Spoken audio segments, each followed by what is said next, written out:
Greetings world. We are anonymous. For decades, vulnerable children from care homes and other institutions were booked to order by rich and powerful men for sex. This is the allegation put forward in Nightmares at Home Guesthouse in an interview with Chris Fay of the National Association for Young People in Care. As another significant member of the Conservative Party is about to be outed, we take a closer look at these allegations and ask, how much longer can the UK establishment keep this story suppressed?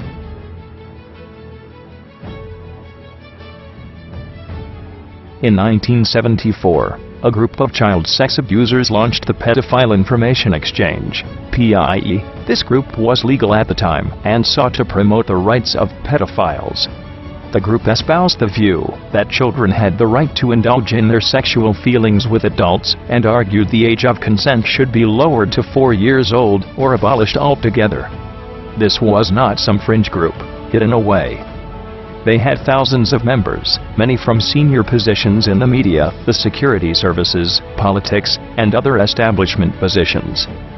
The members were public and built affiliations with the Gay Liberation Front, the Campaign for Homosexual Equality, mental health charity Mind, and even human rights organization Liberty, previously named the National Council for Civil Liberties. The leaders of PIE shared platforms with Harriet Harman, Patricia Hewitt, and others. PIE members had been using the contact page of their magazine, the Magbike, to connect and network with each other. They also used it to introduce consumers of child pornography to suppliers.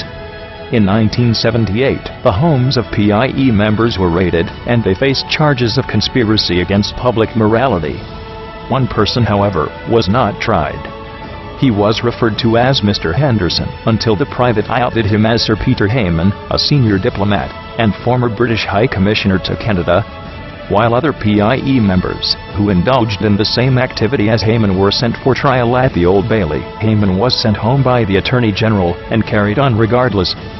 PIE was dissolved in 1984, but not before it had allowed for the creation of a powerful network of pedophiles within the most senior ranks of the UK establishment. In the documentary, Nightmares at Home Guesthouse, former National Adult Advisor of the National Association for Young People in Care, NAYPIC, Chris Fay, attests that this pedophile ring was widely known, but that the membership of such senior figures had a double lock effect. Firstly, the members were in positions of such seniority that they had the political and financial power to keep stories suppressed, close down police investigations, and keep members out of jail. Secondly, the members were such significant establishment faces that the potential impact of their exposure incentivized those around them who knew to keep quiet. The Elm Guesthouse was a B&B in Barnes, West London, run by Hayward and Carol Cassier. The guesthouse pitched itself as gay-friendly, but such a description does a great disservice to the gay community. On or around the Queen's Silver Jubilee, in 1977, it began to host kings and queens parties for pedophiles, whereby members of PIE and another group promoting the sexual abuse of children, the Spartacus Club, could fulfill their desires. It is alleged that from 1977 onward, rich and powerful men were provided with a menu of children's photographs and school reports by members of Richmond Social Services. Once chosen, the child would be sourced from their children's home, most commonly Grafton Close, just 8 miles away, and taken to Elm Guesthouse. On arrival, the children would be drugged and abused, sometimes on camera, in the video facilities room, sometimes in a sauna, sometimes at sex parties, in a back room. Carol Cassier claimed to have kept names from the guest register of Elm Guesthouse, which include major establishment figures. The names are Anthony Blunt, Royal Connections, MI5, traitor, Russian spy deceased. Harvey Proctor, Monday Club, well-known convicted pedophile. Sir Peter Bottomley, Worthing MP, and Monday Club. Charles Irving. Leon Britton, Lord, ex-Thatcher Minister, likely the Tory ex-minister referred to anonymously in recent newspaper reports. Peter Brook, Life Peer. John Rowe, MI5, former MP. Cyril Smith, deceased, ex-Rochdale MP. Ron Brown. Colin Jordan, ex-National Front leader. George Tremlett, former GLC leader. Peter Campbell, Monday Club. Gary Walker, sin fine. Cliff Richard, aged pop star, known at home guest house as Kitty. Jess Conrad, aged ex-pop star. Ron Wells, aged musician, aka Gladys, at home guest house. Richard Miles, Monday Club. Chris Denning, ex-BBC. DJ, convicted pedophile. R. Langley, Buckingham Palace equerry. Terry Dwyer, Patrick Puddles. Louis Minster, head of Richmond Social Services. Colin Peters, QC, a convicted pedophile, sentenced to 8 years in 1989. Steve Everett, senior Westminster social worker. Ray Wire, so-called expert on pedophile therapy. Peter Glencross, editor of Monday Club newsletter. Guy Hamilton Blackwell, son of Westland Helicopters chairman. The plight of one particular boy illustrates the horrific nature of this network of abuse. Peter Hatton Bornchen and his brother David were put into care after their mother committed suicide in the 1970s. They were 12 and 13.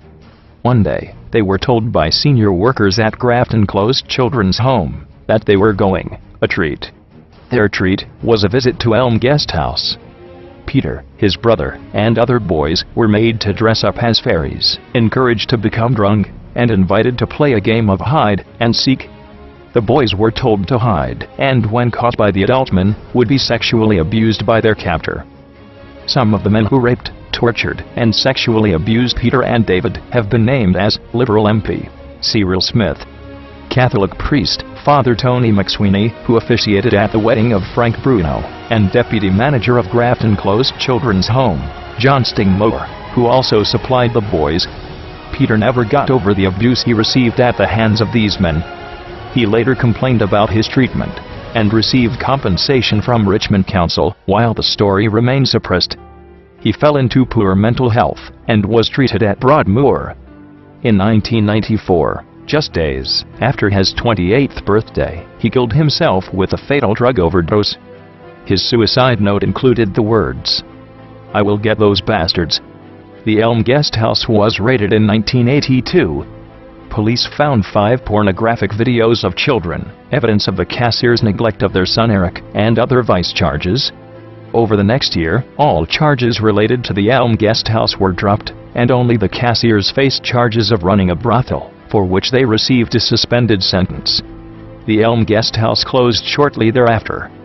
In 1990, with her husband dead and son Eric removed from her custody, it is alleged that Carol Kassir invited NAYPIC's Chris Fay to view the contents of a box, which she claims contained a photograph of Leon Britton while he was a minister of government, dressed as a nurse, with a naked 14-year-old boy on his lap. Kassir had many other pictures of senior members of the UK establishment at the King's and Queen's parties. Kassir refused to give Fay the box, but agreed for him to return a few days later and take photograph of the items. Kassir was found dead on the 17th of June 1990, age 47, before this meeting could take place. It was claimed she killed herself with an insulin overdose. Chris Fay and his colleague, Mary Moss, believe she was murdered. They argue the last injection found on her body was 72 hours old, and it is unheard of for a person to receive an insulin overdose and live for 72 hours. The syringe mark was also on her posterior, but she normally injected the insulin into her arm. The only person to corroborate Kassir's handwriting in the suicide note was David Dissett, a known pedophile, with links to PIE and the Spartacus Club. Kassir had received threatening phone calls and intimidation from the police prior to her death. One example of earlier efforts to expose the network. Even if not complicit, the child sexual abuse ring around Elm Guest House, Grafton Close, and the UK establishment must have breathed a collective sigh of relief at Kassir's death. They had survived the police raid on PIE in 1978, which took out non-establishment members of PIE, but left the wider network and establishment figures untouched. Conservative MP Geoffrey Dickens repeatedly raised the issue of a London-based network of sexual abusers of children between 1981 and 1985. Dickens is believed he had uncovered an establishment network with what he described as big names. He held a 30-minute meeting with the Home Secretary in 1984, handing over a dossier of his evidence. The meeting is captured in both Hansard and the media at the time, with Dickens describing himself as encouraged following the meeting. The Home Secretary of the day, however, was none other than Leon Britton himself, named as a frequenter of Elm Guest House on the registers in Cassier's possession. The dossier never surfaced, no action was taken. Leon Britton claims no recollection of this publicly recorded meeting, and the Home Office say they have found no trace of the dossier. With both Carol and Hayward Cassier dead, the Elm Guest House closed, and PIE disbanded. Only the children and their alleged abusers remained to tell the story. It seemed the establishment had won, and the secrets would die with those who held them. Key figures from the period were also starting to reach the natural end of their lives before the truth of the network could be uncovered. MI5 and Special Branch helped maintain the cover of Cyril Smith until his death in 2010. Jimmy Savile had also been protected from prosecution for rampant rape and sexual abuse of children, from when rumors first began circulating in 1964, to his death in 2011, which meant another key name and holder of secrets had left the scene. But immediately after his death, a sign of how open his secrets must have been, BBC Newsnight began an investigation into the allegations, and the whole network began to blow up by tracing Savile's movements and interactions. The latest series of press interest and police investigations was triggered by Labour MP Tom Watson, who timed judiciously a question to Prime Minister David Cameron at the height of the furor over Jimmy Savile. Tom Watson requested a full investigation of allegations of a powerful pedophile network linked to the Parliament, and number 10 at Prime Minister's questions on the 24th of October 2012. The Metropolitan Police launched Operation Fairbank shortly thereafter, and repeatedly denied such an investigation was underway when challenged by interested parties. Since that time, Operation Fernbridge has undertaken to investigate and prosecute those associated with the Elm Guest House. The actions of Tom Watson MP have helped raise awareness, while NAYPIC's Chris Fay and Mary Moss, reporters at XRO News, and filmmakers, such as Bill Maloney, have investigated over decades and provided the necessary evidence to maintain the case in the face of overwhelming pressure to suppress it. It is time to end the networks. Grafton closed children's home, celebrate the royal wedding in 1981, with alleged child supplier Neil Keir on barbecue duty. I have long left this subject to others to write about. I had to sense that I should remain quiet on the matter until the legal process had concluded. I changed my mind after watching Nightmares at Elm Guest House and reviewing the litany of prior police investigations, court cases, and media scandals on the matter. It appears that however close it has seemed, justice has failed to be done for many decades. The establishment has circled the wagons each time, sacrificed a pun or two to sate the appetites of public and press, then carried on business as usual. When one looks closer, we are facing the unfolding nightmare that politicians, pop stars, and media figures have been supplied vulnerable children to rape and abuse by members of the social services over decades. It is beginning to appear quite certain that a significant number of children's homes and institutions for young people have been complicit in abuse on an industrial scale. It is also apparent that a persistent cover-up has people silenced, threatened, and perhaps even killed to maintain the silence and the networks of abuse. The list is growing as follows.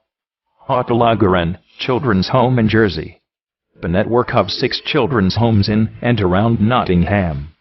Long-term and extensive abuse at the network of children's homes in North Wales. The abuse at a church in Edinburgh Children's Home. A series of allegations against staff at Cranbourne Children's Home in Kent. The Duncroft-approved school for girls, which provided Jimmy Savile with children with whom to engage in sex acts. These are but a few of the scandals to emerge in recent years. The reason for us all to pay attention, and for independent journalists and parties to maintain the pressure on this story, is simple. It is likely that the networks and foul individuals involved have been allowed to fester, largely unchallenged, by the institutions intended to hold them to account. The police, Parliament, the press, all compromised and capitulated. When members of these institutions were brave enough to come forward, they faced the full force of the establishment. So it is on us to stand up and be counted, so that this time, justice is firmly and finally done, in honor of each of the children abused repeatedly by the so-called great and good of the UK establishment. We do not know the guilt of any of those suspected, but we must ensure claims are fully investigated, and where guilt is found, appropriate consequences are delivered. We are anonymous. We are legion. We will not forgive these pedophiles. We will not forget the children whom they tortured. To the UK establishment, you will be expecting us